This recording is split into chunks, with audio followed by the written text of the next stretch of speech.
বন্ধুসকল, আজিৰ ভিডিঅ'টোত আলোচনা কৰিম যে আজিৰ যুৱচাম হোক বা আজিৰ কেণ্ডিডেট হোক বা আজি যিসকল চাকৰিৰ প্ৰত্যাশী, তো এটা চাকৰিৰ কাৰণে দুৱাৰে দুৱাৰে ফুৰিব লগা হয়। গভৰ্ণমেণ্ট চাকৰি যে চৰকাৰে চাকৰি দিব সেনেকুৱা অৱস্থা আজি দেশতে নাই, ক'ৰবাতেই নাই। প্ৰতি বছৰে হাজাৰ হাজাৰ গ্ৰেজুৱেট ওলাইছে, পোষ্ট গ্ৰেজুৱেট ওলাইছে, হাজাৰ হাজাৰ যুৱক যুৱতী ল'ৰা ছোৱালী ওলাই আছে কোৱালিফিকেশ্যন লৈ কিন্তু চাকৰিৰ বাজাৰখন যিমান ওলাই আছে সেই তুলনাত চাকৰিৰ বাজাৰখন একেবাৰে সৰু। সেই সৰু বজাৰখনত নিজকে কেনেকৈ এষ্টাব্লিছ কৰিব বা কেনেকৈ নিজৰ এটা প্লেচ বনাব সেই বিষয়ে আলোচনা কৰিম। ভিডিঅ'টো শেষলৈকে চাব, স্কিপ নকৰাকৈ। আজি normal education, after matric normal education higher secondary কৰাৰ পিছত হয়তো কোনোবাই BCom, BSc আৰু BA এয়া আমাৰ আগৰ পৰা চলি আছে তথাকথিতভাৱে। সেইখিনি ডিগ্ৰীৰ কাৰণে MA কৰি আছে, MCom কৰি আছে, MSc কৰি আছে। কৰি এই হাজাৰো হাজাৰো যুৱক যুৱতী ল'ৰা ছোৱালীয়ে ঘৰত বহি আছে, পাৰ্চেণ্টেজ লৈ কিনি বহি আছে। চাকৰিৰ বজাৰখন নাই।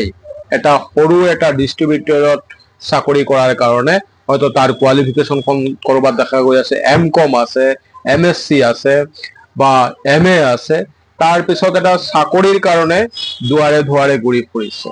তো সেয়া কিহৰ কাৰণে হৈছে জানেনে?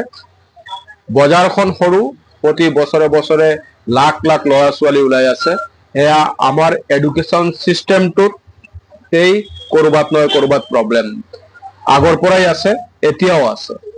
আৰু সেয়া কম্পিটিশ্যন মাৰ্কেটখনত নিজকে এষ্টাব্লিছ কৰিব বিচাৰিছে বা নিজৰ এটা স্থান বনাব বিচাৰিছে। গভৰ্ণমেণ্ট চাকৰিৰ কথা বাদ দিয়ক, গভৰ্ণমেণ্ট চাকৰি পোৱা যদি অসমত যিমান ল'ৰা ছোৱালীয়ে আজি যদি 1000 পোষ্ট ওলায় তাৰ এগেইনষ্টত 10 লাখে এপ্লাই কৰিব 1000 পোষ্টৰ এগেইনষ্টত। তো বাকী কিমান কিমান টেলেণ্ট আছে তাৰ ভিতৰত। তো সেই টেলেণ্টখিনি ক'ত লগাব, যে চাকৰি ক'ত পাব? তো গভৰ্ণমেণ্ট ছেক্টৰ নহয়, প্ৰাইভেট ছেক্টৰতো চাকৰিৰ অভাৱ হৈ আছে। প্ৰাইভেট ছেক্টৰত চাকৰি পাবলৈ গ'লে আপোনাৰ BA, BCom বা BSc, আইদাৰ MA, MCom বা MSc সেইখিনি পৰ্যাপ্ত নহয়, মনত ৰাখিব। যদি সেই প্ৰাইভেট মাৰ্কেটখনত বা প্ৰাইভেট জবত যদি কৰিব বিচাৰিছে বা নিজৰ প্লেচটো ল'ব বিচাৰিছে, তেনেহ'লে আপোনাৰ স্কিল ট্ৰেইনাৰ হ'ব লাগিব। এতিয়া ডিজিটেল যুগ, এই ডিজিটেল যুগত যদি আপোনাৰ পঢ়াৰ যোনটো ডিগ্ৰী বা কোৱালিফিকেশ্যন আছে সেয়া প্ৰয়োজন আছে, প্ৰয়োজন নাই বুলি কোৱা নাই, সেয়া প্ৰয়োজন আছে। সেই ডিগ্ৰী হওক বা যি হওক, একাডেমিক কোৱালিফিকেশ্যনৰ চাৰ্টিফিকেটটো হৈছে আপোনাৰ ইণ্টাৰভিউলৈ যাব লগা এটা পাছ, মানে এণ্ট্ৰি মাৰিব লগা এটা পাছ। যেনেকৈ ক'ৰবাত আমি এটা প্ৰগ্ৰাম হ'লে পাছ দিয়ে, তেনেকুৱা সেইটো হৈছে এটা পাছ, আপুনি ভুমুকি মাৰিব লগা সেই পাছ। বাকী আপোনাৰ স্কিল লাগিব। যদি আপোনাৰ স্কিল আছে, তো স্কিলটো আপুনি হওক কম্পিউটাৰতে স্কিল হওক বা মাৰ্কেটিঙত স্কিল হওক, ডিজিটেল মাৰ্কেটিঙত স্কিল হওক বা মেকানিকেল স্কিল হওক, আপুনি ষ্টাডি কৰাৰ লগে লগে বেলেগ সেই ডিপ্ল'মাখিনি ল'ব লাগিব। তেতিয়া গৈ প্ৰাইভেট ছেক্টৰ জবত আপুনি নিজকে ভুমুকি মাৰিব পাৰিব বা ইণ্টাৰভিউ দিয়াৰ কাৰণে আপুনি ইনষ্টিটিউট আছে। যদি সেই প্ৰাইভেট ডিপ্ল'মাখিনি লয়, যে আজি MBA আজিকালি এভেইলেবল হৈ গ'ল।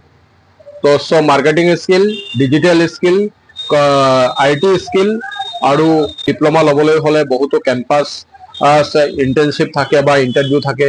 যিখিনি হওক সেইখিনি যদি আপোনাৰ এক্সপিৰিয়েঞ্চ থাকে, ট্ৰেইন থাকে, তেতিয়া গৈ আপুনি নিজৰ এটা স্থান প্ৰাইভেট কোম্পানীতে বনাব পাৰিব। Either normal graduate, normal BSc, BCom বা পোষ্ট গ্ৰেজুৱেট কোনো কাম নহ'ব। এইবোৰ মাৰি সেই চাৰ্টিফিকেট কেইখন মানে তেতিয়া আৰু ভেলুলেছ হৈ যাব। যদি তাৰ লগতে আপোনাৰ স্কিল ট্ৰেইনিংটো থাকে বা স্কিলটো আপুনি ডেভেলপমেণ্ট কৰিব পাৰে, তেতিয়া গৈহে এটা প্ৰাইভেট কোম্পানীত আপুনি জব পাব পাৰিব। সেয়ে কৈছোঁ, পঢ়াৰ লগে লগে সমভাৱে এগ্ৰিকালচাৰ আছে, এগ্ৰিকালচাৰ ক্ষেত্ৰতো আপুনি ডিপ্ল'মা ল'ব পাৰে। এগ্ৰিকালচাৰ খণ্ডখন আমাৰ ভাৰততে বহুত ডাঙৰ। চ' সেইখিনি কৰিবলৈ নিজে চেষ্টা কৰক। সকলোকে এয়া আহ্বান থাকিব। চ' সকলোকে ভিডিঅ'টো শ্বেয়াৰ কৰিলোঁ। Thanks and best of luck.